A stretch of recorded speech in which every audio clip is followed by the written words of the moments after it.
শ্বশুর বাড়ি থেকে বাপের বাড়ি আসবো অষ্টমঙ্গলায় আমার হাতে একটি বড় প্যাকেট দিয়ে আমার শাশুড়িমা বলেন, বৌমা, এটা নিয়ে যাও, তোমার মাকে দিও। জিজ্ঞেস করলাম, কি আছে এতে? শাড়ি। তোমার মাকে বলো আমি এটা পাঠিয়েছি। মনে মনে ভাবলাম, নিশ্চয়ই কোনো উদ্দেশ্য আছে, তা না হলে আমার মায়ের জন্য শাড়ি দিতে যাবেনি বা কেন? অতিভক্তি চোরের লক্ষণ নয় তো? শাশুড়িমা সম্পর্কে এমন খারাপ ভাবনা আমার হতো না যদি ওই কথাটা না শুনতাম। ঘটনাটা ঘটল বিয়ের 5 দিনের মাথায়। আত্মীয় স্বজনরা যে যার বাড়ি চলে গেছেন। আমার একমাত্র ননদ, সেও সেদিন চলে যাবে। আমি বলেছিলাম, দিদিভাই, আরও 2 দিন থেকে যাও। ননদ বলল, থাকলে হবে না, ছেলের পরীক্ষা সামনে, বিয়ে বাড়িতে অনেক হই হুল্লোড় হয়েছে, এরপর থাকা মানে সময় নষ্ট। ভাবলাম, ঠিকই তো, পড়াশোনাটা তো আগে। তো বাড়ি যাওয়ার সময় আমার ননদ ঢুকলো আমার শাশুড়ি মায়ের ঘরে। ঘরে ঢুকে শাশুড়ি মাকে বললেন, মা, তোমার মনের ইচ্ছাটা এবার পূরণ হবে, নতুন বউ তো এসেই গেছে, শুরু করে দাও।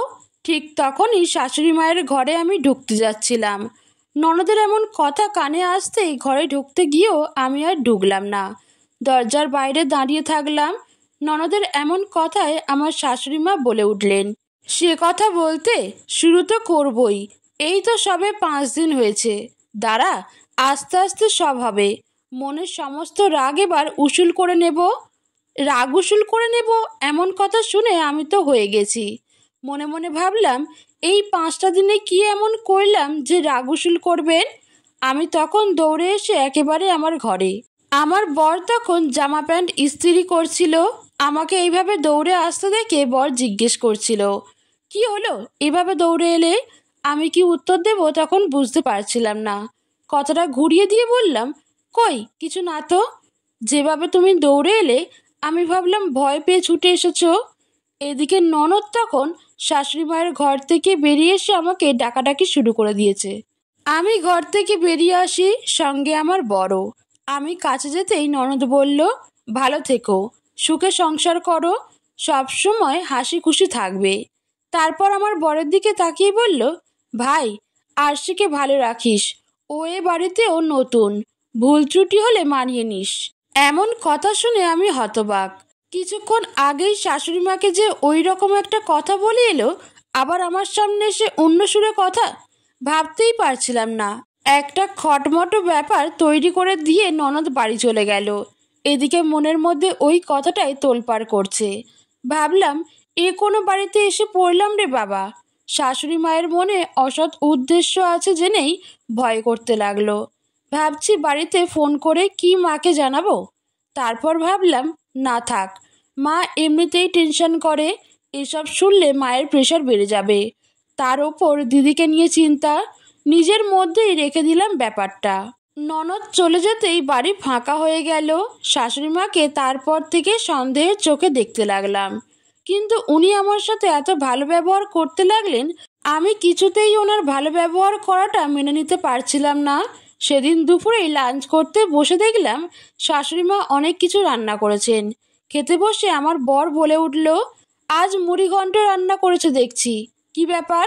শাশুড়ি মা বললেন, বৌমাকে খাওয়াবো বলে।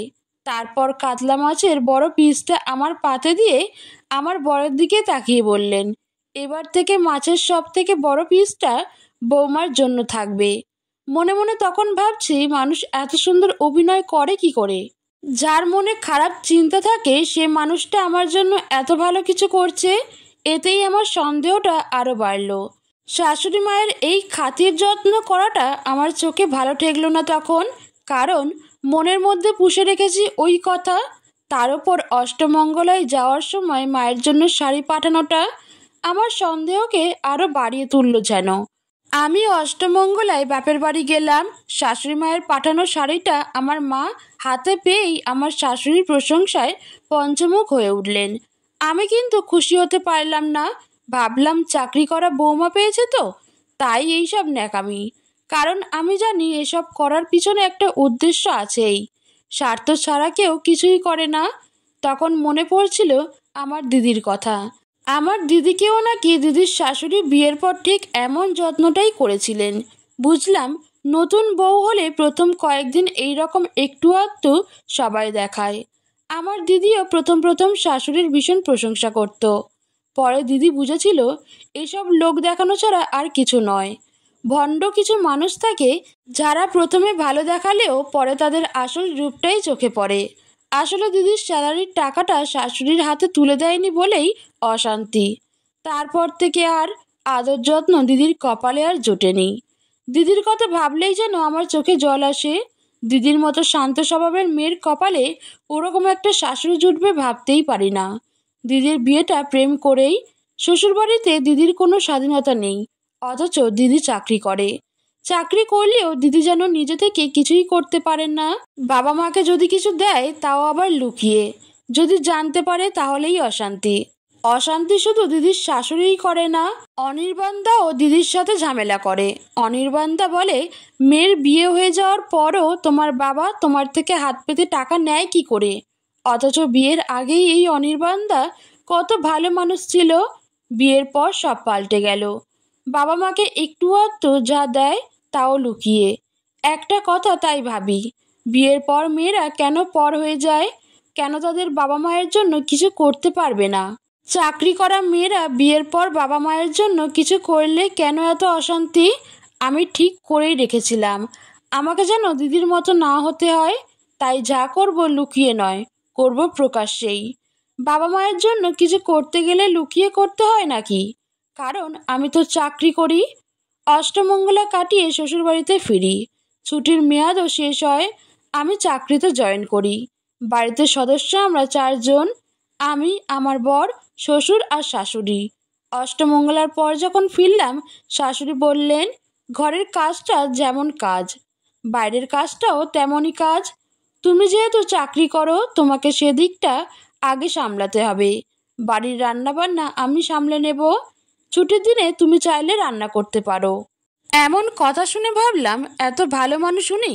কি জানি এর পিছনে কি উদ্দেশ্য। যত দিন যায় ততই আশ্চর্য লাগে মানুষটাকে।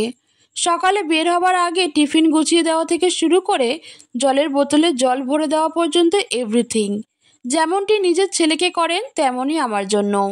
2 মাস, 5 মাস, 7 মাস, 1 বছর কেটে গেল, মানুষটার কোনো পরিবর্তন চোখে পড়ছিল না। যত দিন যায় ততদিন আরও ভালোটাই চোখে পড়তে থাকলো। বৌমার যত্নের কোনো ত্রুটি করেন না। অবাক করার বিষয়, আমার স্যালারি নিয়েও কাউকে মাথা ঘামাতে দেখেনি। না আমার বর, না আমার শ্বশুর, না শাশুড়ি। আমার ইচ্ছে মতো টাকা আমার বাবাকেই দিই, আর সেটা আমার বর, শাশুড়ি সবাই জানে। আমার সময় মতো বাপের বাড়ি যাই। আমার স্বাধীনতায় কারোর হস্তক্ষেপ নেই। যখন ইচ্ছে হয় আমার মা বাবা আমার শ্বশুরবাড়িতেও আসে। মেয়ের শ্বশুরবাড়িতে আমার বাবা মা যেভাবে সম্মান পায় সেটা সত্যিই প্রশংসনীয়। আসলে আমি আমার বাবা মায়ের জন্য লুকিয়ে কোনো কিছু করি না। এটা নিয়ে কোনো অভিযোগ করতেও দেখিনি কাউকেই। শাশুড়িকে যেহেতু সন্দেহের চোখে দেখতাম, সব ভালো কাজের পরেও ওনার গতিবিধি নজরে রাখতাম। একদিন আমি আড়াল থেকে শুনতে পাচ্ছি আমার শাশুড়ি আমার বরকে বলছেন, ওই বাড়িতেও বৌমার বাবা মা আছে। তুই আমার জন্য এত সুন্দর একটা শাল কিনেছিস বৌমার মায়ের জন্য। তুমি আমাকে কি ভাবা বলো তো? আমি কিনবো না সেটা হয়? ছেলে মেয়েকে মানুষ করা তো এই জন্যই। আমি জানি সে কর্তব্য তোর আছে। এই যে বৌমা আমাদের জন্য এই যে এত কিছু কিনে কেটে নিয়ে আসে, আমাদের সেটা পরম সৌভাগ্য। মেয়েটা বড় ভালো, নিজের বাবা মায়ের জন্য যে করতে পারছে সেটা দেখে ভালো লাগছে। ছেলেই হোক আর মেয়ে, বাবা মা কিন্তু কষ্ট করেই মানুষ করে তাদের। উচিত তো বাবা মাকে দেখাশোনা করা। মেয়েটার কর্তব্য কর্ম দেখে ভালো লাগে বেশ। তোর বাবা মাও তাই বলে। নিজের বাবা মায়ের জন্য কিছু করতে পারার মতো সুখ আর কিছু নেই। যেটা আমি পারিনি সেটা বৌমা করতে পারছে। নিজের অপূর্ণ ইচ্ছাগুলো যদি সন্তানদের মধ্যে দিয়ে পূরণ হতে দেখি, তার মতো আনন্দের কিছু নেই। আমিও এক সময় চেয়েছিলাম করতে। বাবার একমাত্র মেয়ে ছিলাম আমি। চাকরিও পেলাম। ভেবেছিলাম বিয়ের পরেও বাবা মায়ের জন্য অনেক কিছু করব। তোর বাবা সায় দিলেও তোর দাদু ঠাকুমা মেনে নিল না। বিয়ের পর আমাকে চাকরি ছাড়তে বাধ্য করলো। তোর ঠাকুমা বলল, সান্নাল বাড়িতে বউরা চাকরি করে না, তাদের একটা ইজ্জত আছে। এমন অভাব নেই যে চাকরি করতে হবে। এই ট্র্যাডিশন ধরে রাখতে না পারলে এই বাড়িতে তোমার জায়গা হবে না। মনের কষ্ট নিয়ে চাকরি ছেড়ে দিলাম। তোর বাবাও তখন বাবা মায়ের মুখের ওপর সেভাবে জোর দিয়ে বলতে পারেনি, বললেই অশান্তি হতো। আমি অশান্তির ভয়ে সব কিছু মেনে নিয়ে চুপ করে গিয়েছিলাম। বাবা মায়ের জন্য নিজে কিছু করতে পারিনি, বড় আক্ষেপ। তবে তোর বাবা লুকিয়ে হেল্প করে গেছে অনেক। একটা রাগ আমার ছিলই, বাড়ির বউকে তার বাবা মায়ের জন্য কিছু করতে না দেওয়াটা বড় অপরাধ। প্রতিজ্ঞা করেছিলাম সান্যাল বাড়ির এই ট্র্যাডিশন আমি একদিন ভেঙে দেব। সান্যাল বাড়ির বউ হয়ে এর পরে যে আসবে সে যেন চাকরি করে, সে যেন নিজের রোজগারের টাকায় বাবা মাকে ভালো রাখতে পারে। বাড়ির বউকে অবহেলা নয়, কষ্ট দেওয়া নয়, তাকে যত্ন করাই হবে সান্যাল বাড়ির ট্র্যাডিশন। যা আমি পাইনি তা আমার বৌমা পাক, যা আমি পারিনি তা আমার বৌমা করুক, তাতেই আমার সুখ। কথাগুলো শুনে আমি দৌড়ে চলে আসি আমার ঘরে। নিজেকে ধরে রাখতে পারিনি আর। মুহূর্তের জন্য চোখটা ঝাপসা হয়ে যায়। আয়নার সামনে গিয়ে দাঁড়াই। নিজেকে দেখে নিজেই যেন লজ্জিত। একটা সহজ সরল মানসিকতাকে কত খারাপ দৃষ্টিতে দেখেছিলাম আমি। মনে মনে ক্ষমা চেয়ে নেই সেই আদর্শিনীর কাছে, যিনি নিজেই একটা ট্র্যাডিশন হয়ে গেছেন ততক্ষণে। অতীতে ঘটে যাওয়া একটা রাগের প্রতিশোধ কেউ এভাবে ভালোবেসে উসুল করতে পারে বলে আমার ধারণা ছিল না। যে ট্র্যাডিশন মানুষকে আঘাত করে, কষ্ট দেয়, সেই ট্র্যাডিশনকে বদলে নেওয়াটাই হলো ভালো মনের পরিচয়। আজ আমার বাবা মায়ের জন্য এত কিছু করতে পারছি, নিজেকে ভালো রাখতে পেরেছি। এই মানুষগুলো আমাকে সহযোগিতা করেছে বলেই, একটা ভালো পরিবেশ পেয়েছি বলেই নিজের মতো চলতে পারি, যা আমার দিদি পায়নি। ভুলটা ভেঙে যায়, তারপর থেকেই সব কিছু ঠিকঠাক চলছে। সান্যাল বাড়ির ট্র্যাডিশনই আমাকে বদলে দিয়েছিল আমার নিচু মানসিকতাকে।